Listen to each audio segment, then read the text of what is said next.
एक बार की बात है, गौतम बुद्ध से उनके एक शिष्य ने पूछा कि कर्म क्या है।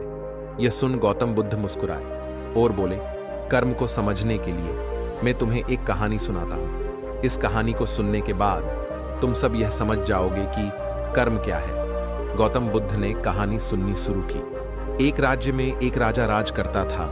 एक बार वह अपने मंत्री के साथ देश का भ्रमण करने निकले।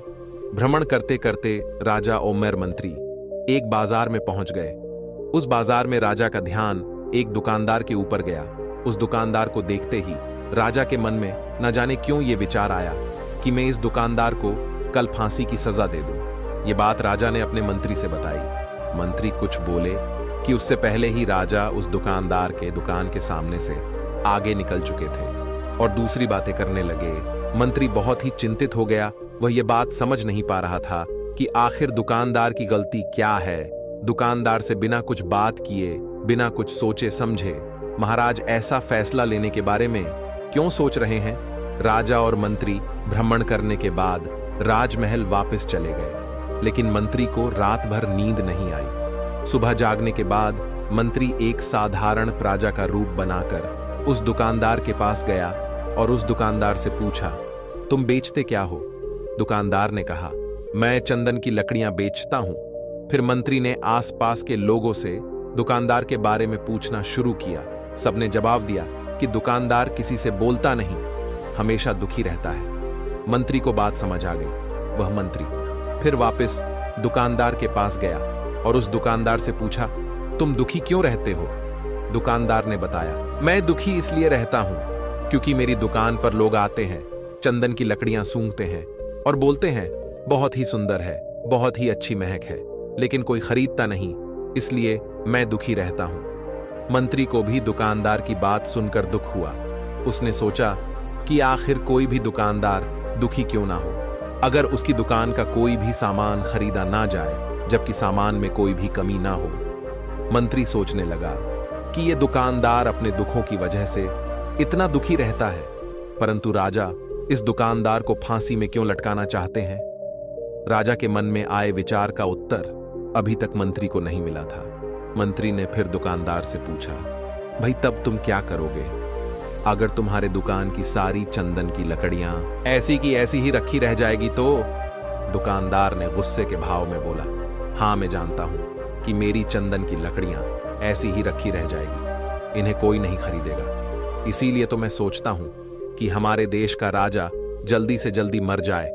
अगर वह जल्दी से मर जाता है तो मैं उस दरबार में उस राजा के अंतिम संस्कार के लिए उसे अपनी चंदन की लकड़ियां दे देता, जिससे मुझे कुछ पैसे मिल जाते और इस बाजार के अलावा बाकी के लोगों को भी मेरी चंदन की लकड़ियों के बारे में पता चलता। तब फिर शायद कुछ ना कुछ लोग मेरी दुकान चंदन की लकड़ियां लेने जरूर आते। दुकानदार की बात सुनकर मंत्री सब कुछ समझ गया, लेकिन मंत्री बहुत चतुर और समझदार भी था। उसके मन में एक विचार आया। मंत्री ने दुकानदार से चंदन की कुछ लकड़ियां खरीद लीं। इस खरीदारी से दुकानदार को कुछ पैसे भी मिल गए। ओनर वह थोड़ा खुश भी हो गया। मंत्री चंदन की लकड़ियों को लेकर वापस राजद्वार चला गया।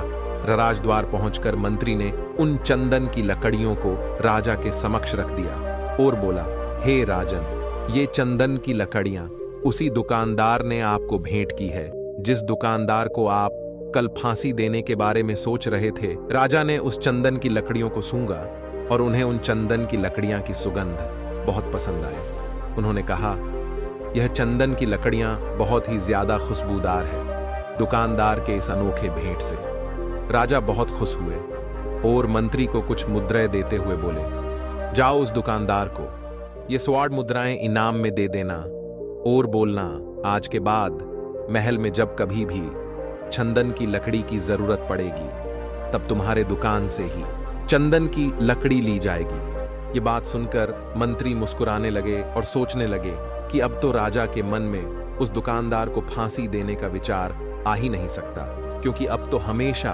राजद्वार के लिए हमेशा चंदन की लकड़ी की जवाबदारी दुकानदार को मिल गई है। मंत्री 108 मुद्राओं को लेकर वापस दुकानदार की तरफ चल पड़ा। इधर राजा इस विचार में पड़ गए कि वह दुकानदार तो बड़ा ही अच्छा इंसान है। जिस वक्त में उसके बारे में यह सोच रहा था कि मैं कल इसको फांसी दे दूं, तब शायद उसके मन में उस समय यह विचार चल रहा था कि राजन पहली बार मेरी दुकान के सामने आए हैं, क्यों ना मैं उनको अपनी सुंदर और खुशबूदार लकड़ियों को उनको भेंट करूं। और आज उसने मुझे भेंट भी किया, बेवजह ही मैं उसको फांसी देने के बारे में सोच रहा था। इधर मंत्री दुकानदार के पास पहुंच गया। मंत्री ने राजा के द्वारा दी गई 100 मुद्राओं को दुकानदार को देते हुए कहा कि जिन चंदन की लकड़ियों को खरीद कर ले गया था, उन चंदन की लकड़ियों को राजा को बहुत पसंद आई और इनाम के तौर पर तुम्हारे लिए ये 100 मुद्राएं भिजवाई हैं। यह सुन दुकानदार बहुत खुश हुआ। साथ ही साथ मंत्री ने उस दुकानदार को यह भी बताया कि अब आज के बाद राज दरबार में जब कभी भी चंदन की लकड़ियों की जरूरत पड़ेगी तो सारी चंदन की लकड़ियां तुम्हारी दुकान से ली जाएगी। दुकानदार मंत्री की बात सुनकर बहुत ही खुश हो गया। मंत्री ने दुकानदार से पूछा, क्यों भाई, तुम तो राजा के बारे में इतना भला बुरा सोचते थे, लेकिन देखो राजा तुम्हारी कितनी चिंता करते हैं। राजा कितने अच्छे हैं। राजा अपनी प्रजा के बारे में कभी भी गलत नहीं सोचते। दुकानदार मंत्री की बात से सहमत हो गया और बहुत दुखी होकर राजा के प्रति अपने बुरे विचार का पश्चाताप करने लगा। दुकानदार मंत्री से बोला, मैं कितना गलत सोचता था राजा के बारे में। राजा तो बड़े ही अच्छे हैं, बड़े ही भले राजा हैं। भगवान करे कि राजा की बहुत ही लंबी आयु हो। यह बात सुनकर मंत्री भी बहुत खुश हुआ। फिर मंत्री वहां से वापस फिर राज दरबार चला गया और यहीं पर तथागत गौतम बुद्ध ने इस कहानी को समाप्त करते हुए अपने शिष्यों से पूछा कि अब आप ही लोग बताओ कि कर्म क्या है। किसी शिष्य ने कहा कर्म बोले गए शब्द है, किसी शिष्य ने कहा कर्म वाणी है, तो किसी ने कहा कर्म सोच है, तो किसी ने कहा कर्म भावना है। अपने सारे शिष्यों के जवाब सुनने के बाद महात्मा गौतम बुद्ध ने कहा कि इंसान के विचार ही उसके कर्म है। हमारे विचार जैसे रहेंगे हम वैसे ही कर्म करेंगे और उन्हीं विचारों द्वारा किए गए कर्म हमारे सुख और दुख के लिए उत्तरदायित्व होते हैं। अर्थात अगर हमारे विचार ही गलत है तो हमारे द्वारा किए गए कर्म भी गलत ही होंगे और उनका परिणाम भी गलत ही निकलेगा, जिसके परिणाम स्वरूप हम दुखी रहेंगे। अगर हमारे विचार सही रहेंगे तो हम सही कर्म करेंगे, सही कर्म करेंगे तो फिर सही फल मिलेगा, जिससे हमारे जीवन में सुख आता है। दोस्तों, अब हम कर्म को थोड़ा आसान भाषा में समझने की कोशिश करते हैं। कर्म का अर्थ है कार्य। इस दुनिया में, इस ब्रह्मांड में जो कुछ भी काम हो रहा है वो सब एक कर्म है। असल में देखा जाए तो कर्म क्रिया और प्रतिक्रिया के साधारण से सिद्धांत को फॉलो करता है। हम जो भी कार्य करते हैं वो एक कर्म है और फिर क्रिया और प्रतिक्रिया के सिद्धांत के दौरान हर कर्म का एक परिणाम होता है। जैसे कांच की गिलास को फेंकना ये कर्म है और उसका टूट जाना उसका परिणाम। अत्यधिक बारिश होना ये कर्म है। ओमर बाढ़ आना इसका परिणाम। असल में परिणाम हमारे हित में होगा या अहित में, ये पूरी तरीके से हमारे द्वारा किए गए कार्य पर निर्भर करता है। एल ज्यादातर लोग ये सोचते हैं कि ऊपर आसमान में कोई बैठा है जो निर्णय लेता है कि किसके जीवन में सुख देना है और किसके जीवन में दुख, जबकि असल में हमारे कर्म और फिर उनके द्वारा मिले गए परिणाम ही हमारे सुख और दुख को निर्धारित करते हैं। इसीलिए हमारे भारतीय परंपरा में ये कहा जाता है कि आप अपने भाग्य के निर्माता आप स्वयं हैं। असल में कर्म का परिणाम ही भाग्य है और हमें कैसे कर्म करने हैं ये पूरी तरीके से हमारे हाथ में होता है। जब कोई अच्छा कर्म करता चले जाता है तो उसका भाग्य भी अच्छा होता चला जाता है। जैसे अगर 2 बच्चे हैं और उसमें से एक बच्चा बचपन से ही नए चीजों को सीखने ऑनर जानने का प्रयास करता रहता है, वो हमेशा ही जो भी करता है उसमें अपना सर्वश्रेष्ठ देने का प्रयास करता है। ऑनर जो दूसरा बच्चा है वो न किसी नए चीज के बारे सीखने या जानने का प्रयास करता है और ना ही किसी काम को पूरे मन से करता है। तो समय बीतने के बाद वो पहला वाला बच्चा अपने जीवन में काफी सफल इंसान बन जाता है, जबकि दूसरा बच्चा सालों बाद भी अपने जीवन में संघर्ष कर रहा होता है। अब यहाँ पहले बच्चे को देखकर दूसरा बच्चा बड़ी ही आसानी से कहा देगा कि उसकी किस्मत अच्छी थी, लेकिन ना ही असल में उसके कर्म अच्छे थे, जिसके परिणाम स्वरूप उसकी किस्मत भी अच्छी होती चली गई।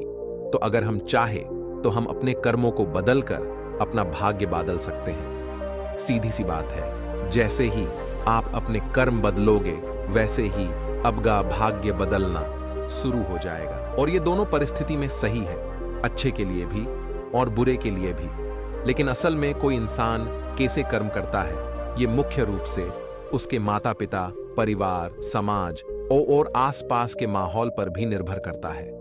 ज्यादातर केसेस में एक एक्टर का बेटा एक एक्टर बनने की ही कोशिश करता है, इंजीनियर का बेटा इंजीनियर और डॉक्टर का बेटा डॉक्टर। इसका कारण यह है कि हमारा शरीर और मन अपने आसपास से ही सूचनाएं इकट्ठी करते हैं और हम हमारे अंदर मौजूद सूचनाओं, ज्ञान के आधार पर ही कोई कार्य करते हैं और फिर हमें उसी के अनुसार परिणाम भी मिलते हैं।